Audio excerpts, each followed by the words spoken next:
Ladies and gentlemen, Malik McClain is on his way out of Florida State via the transfer portal. We have to talk about that. We have to talk some new Clemson hires, and we have to laugh at the University of Florida yet again on today's edition of Locked On Seminoles.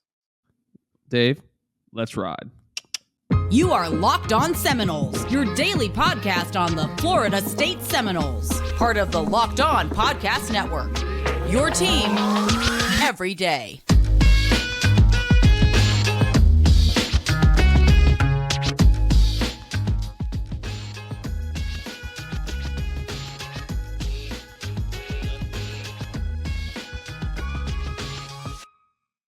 Good morning, good afternoon, and good evening, and welcome back to another edition of Locked On Seminoles. What's up, everybody? It's your boy Drake here, and today in the stream yard, I got the homie, my boy, Mr. David Wise. David, what's cooking good looking? Drake, it was really hard to save for last in that intro, laughing at Florida, because here's the thing, man. It's been really hard to laugh at anybody the last half decade with how things have gone here. Everything's going great. It's all sunshines and butterflies in Tallahassee. In Gainesville and Miami, it's not exactly feeling so great. And that makes me happy. Yeah, it makes me happy. Florida. But folks, today's episode of Locked On Seminoles is brought to you by our friends over at BetOnline. BetOnline, folks, is where the game starts because it has you covered this season with more props, odds, and lines than ever before. But David, let's talk about our own team for a little before, because know we talk about other teams, which would be the theme of the episode, where Mr. Malik McClain, a player that you had extremely high hopes for when he entered the team 2 seasons ago, officially entered the transfer portal, I want to say 2 days ago at the time of this episode. So, David, Malik McClain, he's out. What do you make of the move? What do you make of the loss? And quite frankly, is FSU going to be able to recover from it? I think the answer is yes, but what do you make overall of the transfer decision? Okay, so let me lead off by answering the last part of that. We're going to be fine. The reality is we have a good problem to have, which is a logjam at the receiver position, where talented wide receivers are not able to find enough snaps because there's too many more talented or more productive wide receivers in front of them. I want to take a second for everybody to let that soak in, because not 1 year ago, I don't think we had any idea who the hell was going to be our wide receiver one. I think a lot of people thought it might be Malik McClain, but nobody really knew who exactly was going to be the wide receiver one for this team, if anybody was going to be productive enough to be considered a wide receiver one. And now we have the opposite problem. That said, Malik McClain is super talented. I mean, he's a big body. He's 6'4". What is he? 6'4", 201, 205. So that sounds about right. He's a large man. He's a big kid. He's kind of a matchup problem in that cornerbacks just aren't that big. But it kind of just never came together at Florida State for him. I had him as my breakout player of the year coming into this season. I thought he was going to take the biggest leap of anyone on this team. I thought he could have one of those 1,000-yard type seasons. I think I said like a Tamorian Terry type season. Just never materialized. The talent is all there. Malik McClain is as talented as any receiver on this roster. It just never materialized. Like when he was out on the field, he never fully took advantage of those snaps. I don't have a single bad thing to say about Malik McClain. I appreciate his contributions here. I really wish he did stay, because I do think eventually he would force his way onto the field and make the most of it. But that's not where we are. His productivity, his numbers are replaceable. It's already there on the roster. Darian Williamson looked good towards the end of the year, or when he wasn't injured. Kentron Portier looked good throughout the year. So there's plenty more talent. We're getting Winston Wright back. We didn't get to see a lick of him last year. So Malik McClain wasn't seeing the field without Winston Wright here. We bring everyone back. We're going to be okay, but I'd be lying if I said it's not a loss. No, I mean, I completely agree with you there. And it's mainly that Malik McClain came in when he was, I think, the top ranked recruit that actually we had in the class when he was entering. I think it was 2021 class. I think it was what it was, it was a 2021 class. And right now, I think Florida State's in a position where you said it best, I think, before the transfer portal opened, that this team is very, very close to fielding a potential, not only AC championship team, but a CFP team with the roster it has. And also, the opportunities right there aren't there for Malik. And like we were saying, Johnny Wilson, Mycah Pittman, Darren Williamson, Kendrick Portier, those were all players that actually probably went ahead of Malik McClain in the pecking order throughout the season. And Malik McClain, quite frankly, is too talented to be sitting down. And that also speaks to how good our wide receiver room is.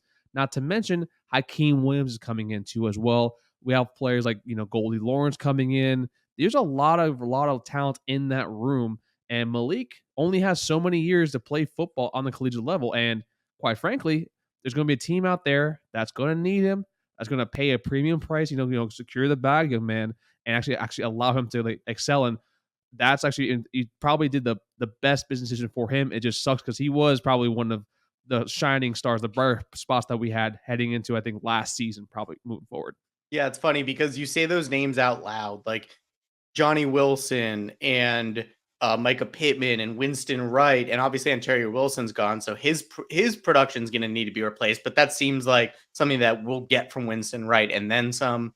I'm going to miss Pokey though. Damn, I know. Gone. I'm going to miss that dude. Me too. I respect everything about the way he went about his business at Florida State. But regardless, the names are there. Like you said, Hakeem Williams, I mean, he's going to push for playing time really early. That kid is the same body type as Malik McClain, but I think more talented and more explosive.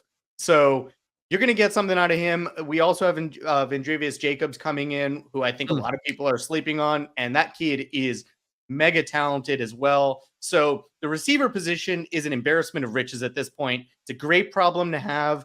I do think that McClain's value on this team lied in, say you had Johnny Wilson go down with an injury, God forbid, right? I think Malik McClain stepping up into that spot, not, you still have this big body receiver on the outside. So the game plan doesn't really change too much if he were to fill in that role. I think that would be a luxury. That'd be the luxury of having Malik McClain on this roster next year. Sucks because, like I said, and like you said, I think next year is a real year to try to push all in and go in for a playoff run. And you want to have guys in there who are very capable to spell, a guy like Johnny Wilson, or in the case of an injury. But there is so much talent at that position right now, both talent and productivity, that there's not numbers that are going to need to be replaced. There's already too many mouths fighting for that food.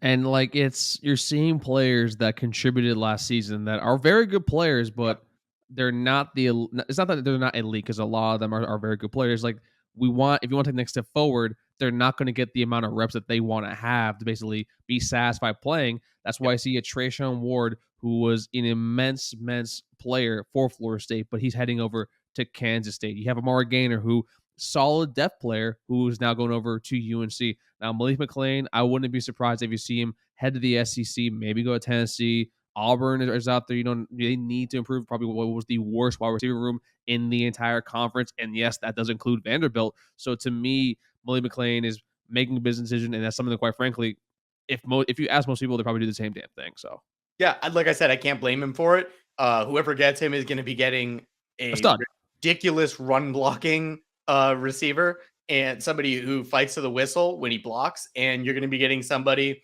who, if he reaches his potential, is going to be a kind of all conference type wide receiver. Hasn't happened yet. That doesn't mean it won't. But the good news is we're going to be okay. We got plenty of receivers. We got plenty of productivity and talent, not just one or the other. So everything's going to be okay. It's a loss, but we have so much more to make up for it. We have so much to make up for, but also you can make up more of that by heading over to our towel sponsor, and that is our friends over at Bet Online. Folks, Bet Online is the fastest and easiest way to bet on all day sports action. And I know we missed it a few days ago, but it is back. It is the Fey Dave segment of the week, of the day, of the millennium, of the year. David, yeah, we have a lot of Tampa fans in the chat. We got a lot of Tampa fans that listen to the show. The Tampa Bay Buccaneers, or the Tampa Bay Buccaneers, depending on who you ask, actually play the Dallas Cowboys Monday night in the wild card round. They currently are 2.5-point underdogs in this game, with the over on a total of 45.5. David, what are you taking in this game? Drake, I'm not dumb. I don't bet against Tom Brady in the playoffs. That is a not that good Tampa Bay team this year. If you took Tom Brady off that team, and this wasn't one of his best years or anything, It was the first half was pretty damn bad. Yeah, it was. And if you took him off this team, I'm not sure they win more than like 2 games. That's how bad their defense was playing for much of the year. That's how inconsistent that offense was. It sputtered a lot. That's not something you see in Tom Brady offenses. But nonetheless, I do not pick against him in the playoffs. It just doesn't work out. Like they always joke about this on the Levitard show, saying, I care about you. I care about you when you pick against Tom Brady in the playoffs. Drake, I care about you. I care about our fans. Don't bet against Tom Brady in the playoffs. Lock of the week. So, folks, please fade Dave because we are taking the Dallas Cowboys at -2.5 because the Dak attack is truly back. No, folks, take Tampa Bay seriously at +2.5. There's a lot of things, guarantees in life. There's death, there's taxes, and there's Tom Brady typically in the first round of the playoffs, even though he did lose to Taylor Heineke last year for the Washington Commanders, which was kind of a very interesting game. But please, folks, head over down the line, take Tampa Bay at +2.5, or which, as a tradition, fade Dave with Dallas Cowboys at -2.5 because bet online, folks, is always where the game starts.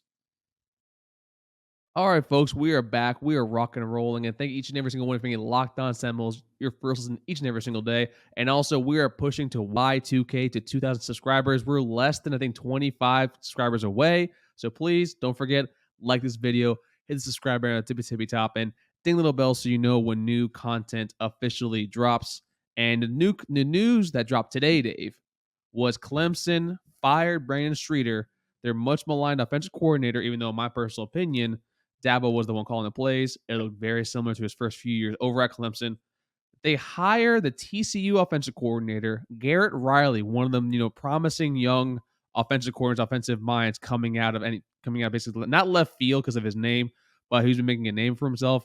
And not only that, but they are also hiring Jeff Scott, the old offensive coordinator they had, who was recently fired from USF, in a recruiting and analyst position. Dave, should people be freaking out, or is this something that is a very good move by Clemson, but we're going to be all right? It's the second one, Drake. I don't love that they're making these hires. I thought they're good hires. Scott did a great job when he was at Clemson. I mean, the guy from TCU is a Broyles Award winner, top assistant in college football this year.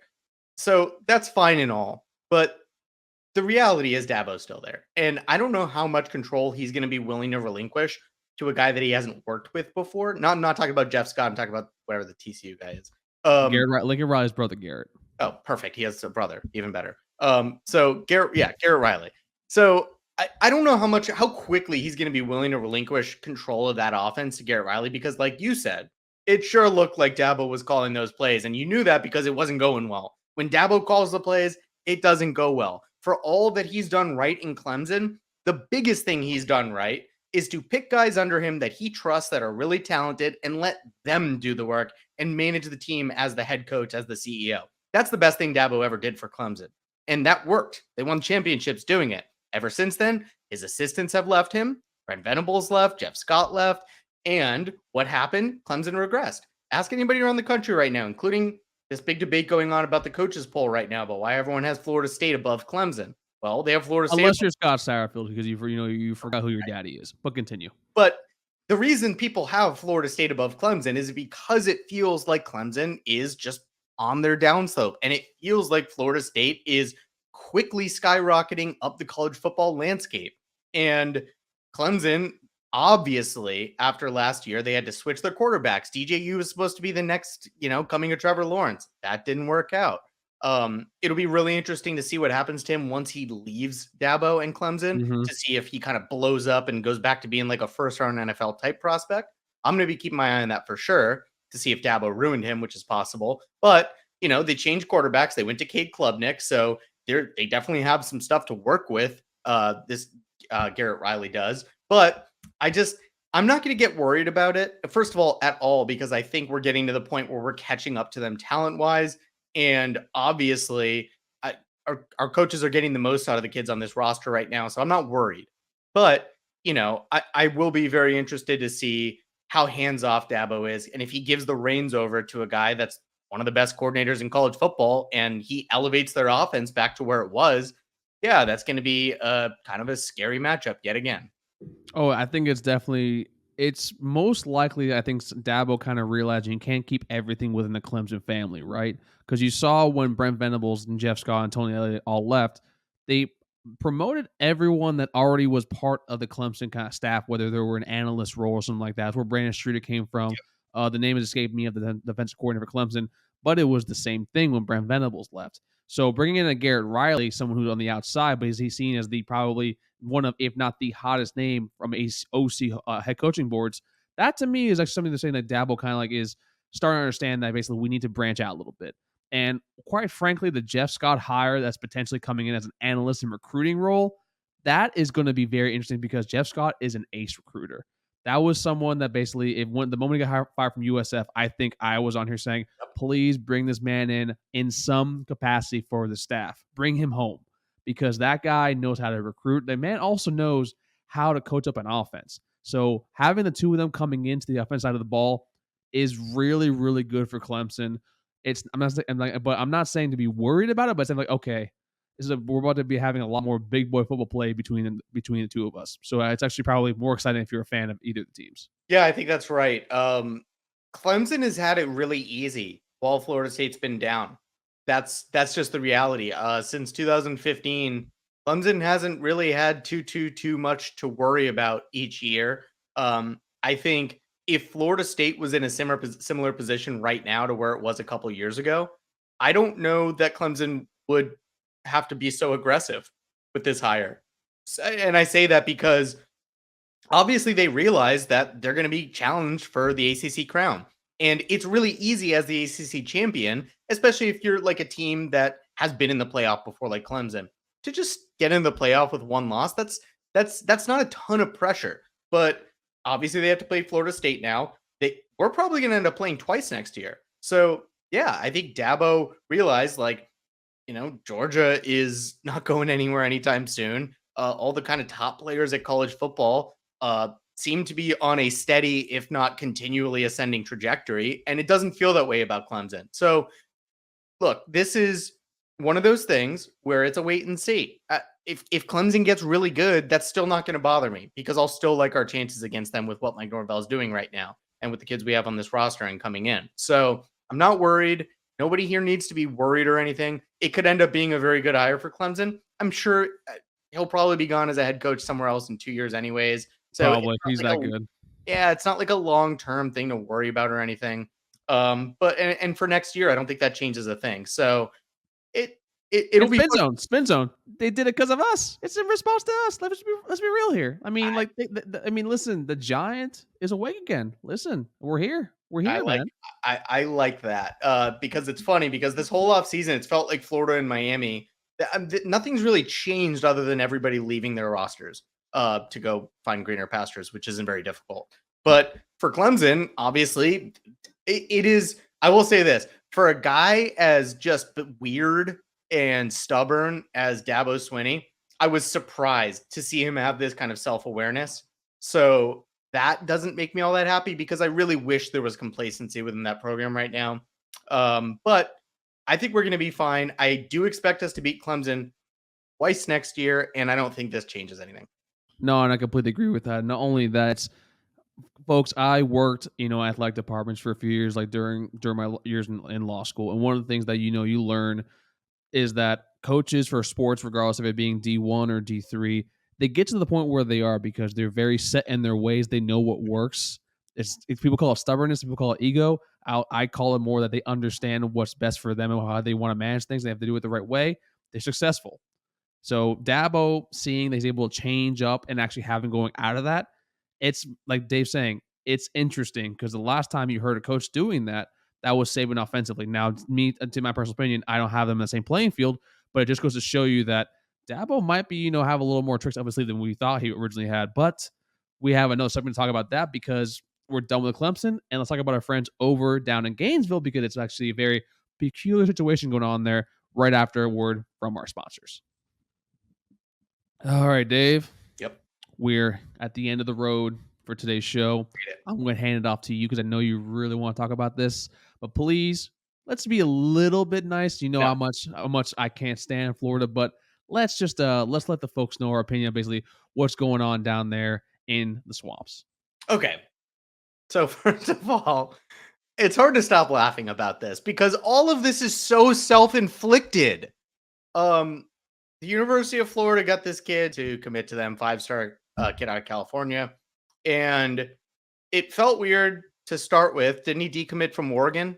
To go to Jaden Rashada? No, he Miami, committed. Miami. No, he committed in Miami. Right. Flipped to Florida, and then he didn't sign a letter of intent until the very last day, actually, the early signing period. So, for those of you who don't know, he was expected to show up to campus this week with the other kids who showed up to campus this week to enroll and start classes and, get with the football team. And that didn't happen. And it's now coming out that the reason is because they promised Jaden Rashada $13 million. And it turns out Florida's NIL people don't have $13 million to give in Rashada. As shocking as that may be. Okay, look, it's not. It was never $13 million. Come on, we're not. I said that's what the report said, Drake, and I'm going off the reports, and that's what I want to and choose to believe. So I choose to believe that the reports are accurate. This came out of Florida's news cycle. This isn't me making this up or speculating. I'm just repeating what we were told. Okay, we were told Florida told this kid he was going to get more money than God. I thought Quinn Ewers, what he got from Ohio State, was dumb enough, but here we are now that just any old quarterback that an SEC team needs because they get so much television money, apparently they can just fake offer these kids a bunch of money. Here's the thing, guys and girls. Florida's not in good shape right now. After that happened, I think there was some rumblings that receivers in their recruiting class were starting to second guess whether they wanted to be there too. This is a really bad look because if you're a parent, why would you trust your kid to go there? They've already publicly lied. Whether it was Billy Napier or the football team itself or the athletic department, that's besides the point. The Florida Gators team right now looks like a bunch of liars, and you're not going to want to send your kids there. And if you're a kid considering going to Florida, this is all about money now. College football is all about NIL now. Why the hell are you going to consider going there once they very publicly reneged on what was the biggest NIL deal I was familiar with for any single player? So this looks really bad for them. And the unintended consequence of this, and this is really going to suck for everybody, is that it's probably going to end up getting everything NIL regulated in college football, which isn't good for anybody. So I'm just going to preface what I'm about to say is that 13 million definitely is not the figure. I don't know where that number came from. I do know that some people are reporting it as a true number. Folks, there's no one out there getting. I don't think even the kid that signed out of California sent over Tennessee is actually making any more of that. He's a much higher rated player. Now, mainly my concern is that from this overall, it's not where it comes to, Florida looking bad. Doesn't comes for Jaden Rashada looking bad. I don't know either the kid nor do I know the collective. I think it's more that with NIL in place, one of my main concerns, because I was a big proponent for NIL, is to make sure that these kids are protected, primarily because this is something that name, image, and likeness. All you have is your name, and something that basically is a lot of players out there. And players, like attorneys, people want to be representative and stuff like that want to go out there and take advantage of these kids. And also, there's a lot of people out there that aren't doing their due diligence when they're executing these contracts. Dave knows that I'm an attorney. Sometimes I know it's shocking because of my hair, but one of my main things is basically I do contracts all day. I'm a transactional attorney. And one of the big things that I do every single day is sit down, review what I've drafted, review what I've done, and make sure everything is squared away. So to me, it's more with the situation is Florida. Yes, Florida does look bad because right now it does look like that there was a promise that they made or that they intended to be made, and it's right now not being followed through. And one of the big things that was discussed when NIL came about is that with these collectives, you don't want to be the first collective that goes basically back on what was something that you wrote or promised or intended to be bound with the prospective student athlete. And that's more my thing. It's more where I'm coming from it. As much as I want to, poo-poo on Florida all damn day, which is, trust me, there's no better pastime than that. But to me, it's more that this is where I think the uglier side of NIL, or not the uglier side, but if you don't have the right people in your camp, or whether you're running a collective or representing a student athlete, this is where the issues arise, and that's more my problem with it. And that's probably the last thing I'll say on it. Yeah, this was the University of Florida's highest rated commit in its class. This is a 5-star quarterback. That is not something we wanted there. I thought it was absolutely hilarious. Like diabolically hilarious that all of these quarterbacks entered the transfer portal, and Florida went out and got Graham Mertz from Wisconsin. No. Yeah. Wisconsin. Come on. We're a T-Thing friendly show. They got a bad quarterback from one of the worst offenses in one of the worst divisions of the Power 5. Yeah. So I think there was a lot of hope around that player in their class. Like having Jaden Rashada in that class gave a lot of those. It gave a lot of those fans hope for the future. Like, it's okay. It's okay that we suck right now. Like, look what Florida State had to do to get to where they are right now, to get to 10 wins. Like, it's just going to take a couple of years, and don't worry because we have our guy at the most important position on the field. Not only do they not have that guy, but I can't see a scenario in which this doesn't negatively affect their recruiting going forward. It's going to be so easy to negatively recruit this, both from like just a coaching standpoint, like you can't trust Napier and that coaching staff. They're going to do this to you, and whether he was involved or not. Again, I'm about to say, like, I think that's the disconnect right there, because remember we heard it all over summer. There is no connect in between, I guess, Billy Napier and let's go like this. So to me, it's like that's like something like, hey, do your jam job because you're making me look bad kind of situation. But the point is, when you're the head coach of the football program, everything falls on you at the end of the day, whether you have anything to do with it, whether you're even allowed to have anything to do with it or not. It's all football. And when you're the head football coach, it reflects on you. And what it reflects right now is that Florida recruiting does not seem to be trending overly upward. It feels a lot like their NIL offerings are a giant lie. And it feels like they're just falling further behind in the SEC landscape. And it feels like we're now distancing ourselves in the landscape of the state of Florida, which is going to help for recruiting. It's going to help if we can go down, take care of business against them next year, possibly embarrass them like we did Miami, and really create some separation and make this little rebuilding process they're in right now, which, by the way, has been, setting aside that one Kyle Trask, Kyle Pitts year has been going on for a while. It's going to make that more difficult. And it's possibly going to lead to another coaching search for them, which is only in the interest of Florida State. So thank you, Jaden Rashada. Jaden. Said Jaden. No, you said Jalen. Yeah, we're gonna run that back because I definitely said Jaden. I want Jake to check that on the tape. But regardless, Jaden Rashada, thank you for doing this for the entire world of college football, because no one likes when the Gators are even halfway good, and they're not going to. No, and I just mainly hope that basically all parties involved. I hope Jaden, gets basically, what he's deserving, whether it be at Florida or whether it be somewhere else, because basically, you know how I am when it comes to like situations like this. I'm always in the, the best interest of the student athlete. But folks, as always, the best interest for each and every single one of you is to tune into our show each and every single day, 5 days a week. And as always, Dave, please let the folks know. You know what? I'm not even going to give you more. I'm not giving you instructions. I'm just going to send off to you, and please send us home. Yes. So everybody, thank you so much for listening. We love you. We appreciate you. And as I always say, and I mean this literally, we could not do this without you. So thank you for tuning in. Thank you for caring what we have to say. For the podcast, you can find us anywhere you find your podcast: Spotify, Stitcher, Apple, Google Play, all those places. For the YouTube, give the video a like if you could. It takes 2 seconds and we appreciate it. Subscribe to the channel. That also takes a couple seconds. And ding the little bell, turn on your notifications. You'll know when our episodes drop, but leave me a comment. Do you think we're underplaying the impact of Malik McClain leaving? Do you think we're underplaying the importance of Clemson making these hires? And how funny is it? Just laugh. Just put some laughing emojis in there about Florida, because that's the appropriate response. I'm not going to lie to you, just transparently, I still think he ends up at Florida. But for Dave, this was Drake, and we'll see y'all next time on Locked On Seminoles. Take care, everybody. Going on.